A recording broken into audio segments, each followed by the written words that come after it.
En estas charlas de la universidad o en la Universidad del Valle hay personajes que de verdad uno se pregunta, y bueno, ¿y por qué tanto tiempo detrás del telón?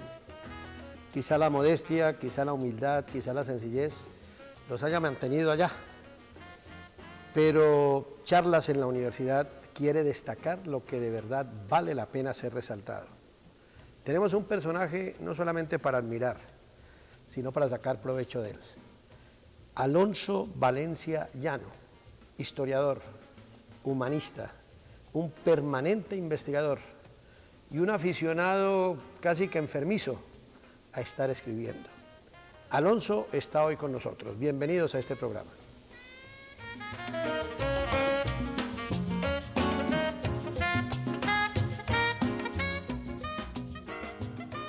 Faltaba más, es un honor para este programa. Dije yo cuando leí su historial o su currículum que no había conocido, lo dije para mí y esto ojalá sirva como halago. He entrevistado muchísimas personas, pero a nadie tan estudioso y tan escarbador de las minucias de la vida como filosofía que usted. ¿De dónde acá le nace ser historiador, Alonso? Es una historia un poco rara porque yo llegué a la historia por esas cosas raras del destino. Un día venía por el Paseo Bolívar, la Universidad del Valle estaba cumpliendo 45 años, yo no tenía mucho que hacer, era cobrador de una joyería que ya no existe, que era la joyería Crown, y pasando por los módulos que tenía la universidad en su celebración me encuentro la carrera que menos tiempo demandaba para estudiarla. Había una licenciatura en historia que demandaba 4 años.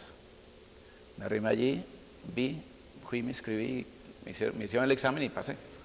Y desde eso me volví historiador. No es pues una profesión que yo haya escogido de antemano. Creo que me pasa lo que le pasa a muchos estudiantes que llegan a la universidad sin saber muy claramente a qué se meten, pero entré a la universidad, los profesores que tuve sumamente buenos me supieron encauzar por el camino de la historia y me dediqué a esto. Oiga, parece extraño que un hombre se exprese primero con tanta facilidad, pero sobre todo contando una anécdota en donde nos deja a todos fríos. O sea que esa afición, porque yo tengo una hoja de vida suya, en donde me incluyen más de 15 publicaciones, más de 30 o 40 investigaciones, más de 50 obras publicadas, títulos, experiencias docentes y profesionales. O sea que todo esto fue por accidente. Pues eso, digamos que es accidente, uno podría decir que es accidente la circunstancia que me lleva a asumir la profesión. De todas maneras, yo vengo de una familia paisa, donde había una biblioteca muy grande para una familia paisa. Yo creo que la biblioteca de mi casa podía tener unos 3.000, 4.000 libros. Tengo una mamá que había leído todos los clásicos de literatura, por ejemplo, que eran publicados por Editorial Thor, Editorial El Molino de Argentina, los libros grandotes, clásicos del romanticismo inglés y francés. ¿Ama de casa? Ama de casa. ¿Ama de casa con esa afición? Ama de casa, mi papá también leía mucho, mis abuelos leían mucho. Entonces nosotros heredábamos eso, y lo otro que también el hecho de ser de un pueblo hace que la historia aparezca recurrentemente enunciada en las meriendas, en los almuerzos. Y por ejemplo mi mamá me contaba la forma que ellos tenían de leer. Ellos tenían que leer porque eran una finca, ellos que eran los que sabían leer tenían que leer para todos los trabajadores. En voz alta. En voz alta. Claro. Y siempre me llamó la atención de que se le quedó una forma de dialogar que es muy parecida a la de las novelas. Cuando ella le relata a uno algo, pone los diálogos diferentes, como si estuviera actuando. Entonces eso lo va marcando a uno de una u otra manera. ¿A ustedes los educó así, la mamá? Sí, claro.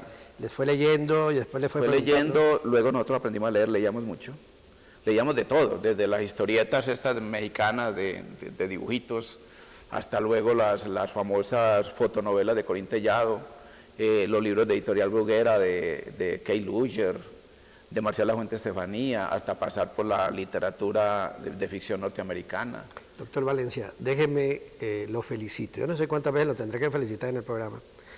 Pero usted ha dicho algo con tanta naturalidad, con tanta espontaneidad, que me pregunto si la comparación música-literatura o literatura-música puede absorber distintos tópicos y géneros.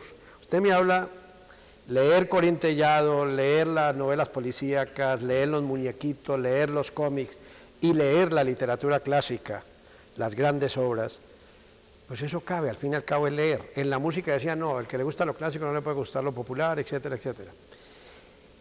Leer es un arte. ¿Cómo se debe leer, doctor? Eso es un poco dividido de ley. Yo leo simplemente por el gusto de leer. ¿Qué recomendaría usted para quien está presenciando el programa?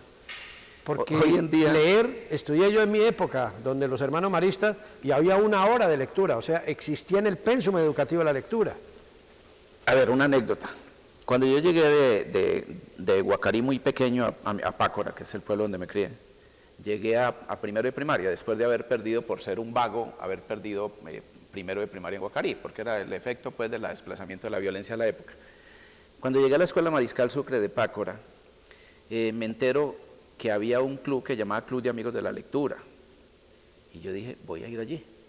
Y me acerqué a... ¿Qué edad tenía? Yo tenía unos 8 años, creo. ¿Y el club era para niños o era de mayores? El club era para niños, era una escuela de niños. Entonces fui a preguntar cómo era el asunto del Club de Amigos de la Lectura y me dijeron, vaya, hable con el profesor Miguel Izaza.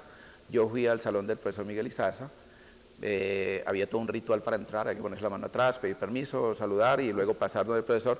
Y el profesor tenía una colección de libritos, todos uniformes que estaban numerados del 1 al 50. Entonces yo le dije, yo quiero leer un libro. Entonces me dice, ¿qué libro quiere leer?